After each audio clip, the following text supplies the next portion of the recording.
Good evening, ladies and gentlemen. In today's episode, we will share some true travel horror stories that will remind us to be careful when we travel.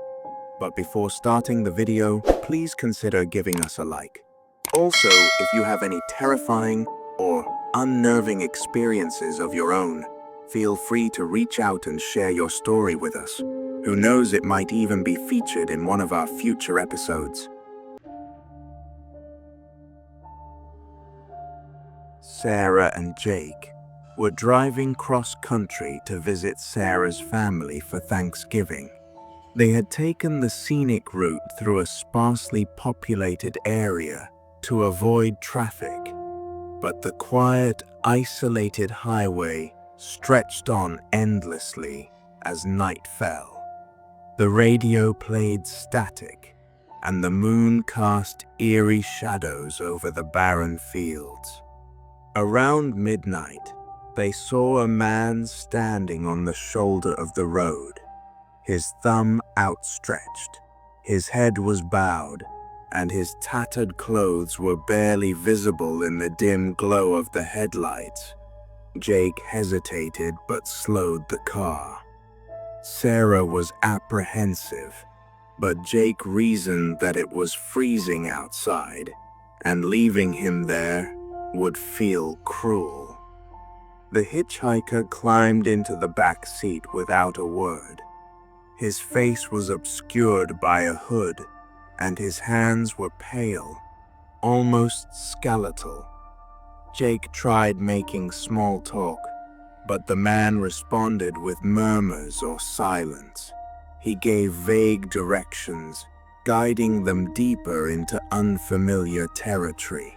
The couple's unease grew with every mile. Then the hitchhiker spoke. "You should turn here. It's safer." Jake followed his instructions, even though the road seemed to lead nowhere. The silence grew unbearable. Suddenly, the man whispered, "They're coming.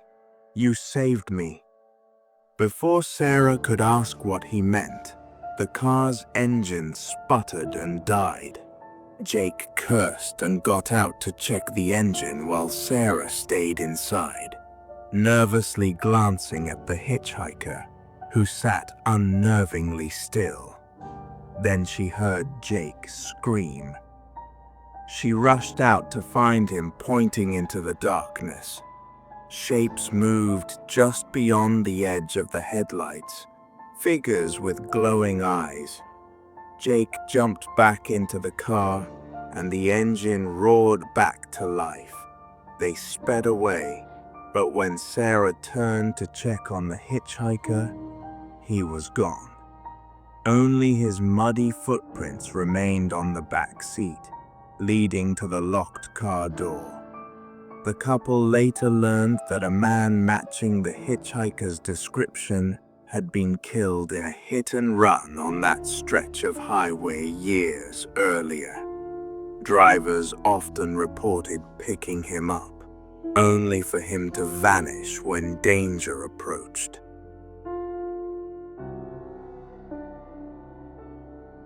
Emily, an experienced backpacker, decided to explore the remote forests of Appalachia. She had heard rumors about strange occurrences in the area, but she dismissed them as folklore. Armed with her gear, she hiked deep into the woods, eager to enjoy the solitude and connect with nature. After hours of hiking, she stumbled upon a small, dilapidated cabin in a clearing. The structure looked abandoned, with its roof partially caved in and vines crawling up the walls. Intrigued, Emily decided to set up her tent nearby, thinking the cabin might provide a good windbreak.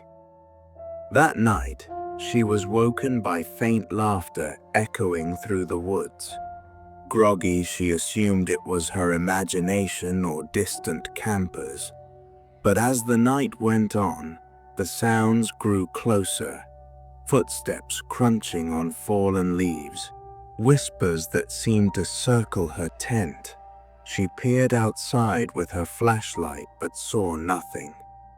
The next day, Emily explored the cabin. Inside, she found old furniture, a rusty lantern, and a series of strange carvings on the walls, symbols she didn't recognize. On the floor was a crude doll made of sticks and twine. She felt an inexplicable sense of unease and decided to move her camp a little farther away. That night, the sounds returned.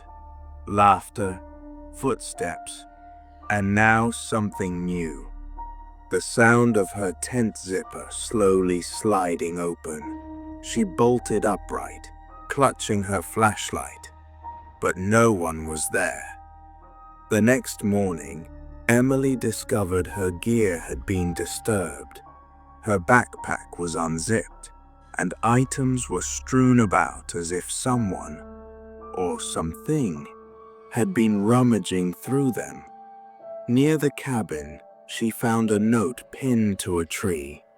Written in shaky, scrawled letters, it read, "We see you. Leave now." Terrified, Emily packed up and left in haste, constantly looking over her shoulder. Later, she learned that the area was notorious for disappearances. Locals whispered about watchers in the woods, spirits or entities that didn't take kindly to intruders. A budget traveler arrived in a small European town late at night. With no reservations, he stumbled upon an unassuming hotel on a narrow, dimly lit street. The building looked old but well kept, with an ornate sign that read, "Hotel Belle Étoile."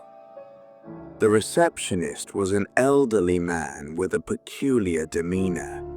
His raspy voice and sunken eyes unsettled David, but exhaustion made him brush off his discomfort. The man handed him a tarnished brass key to room 205.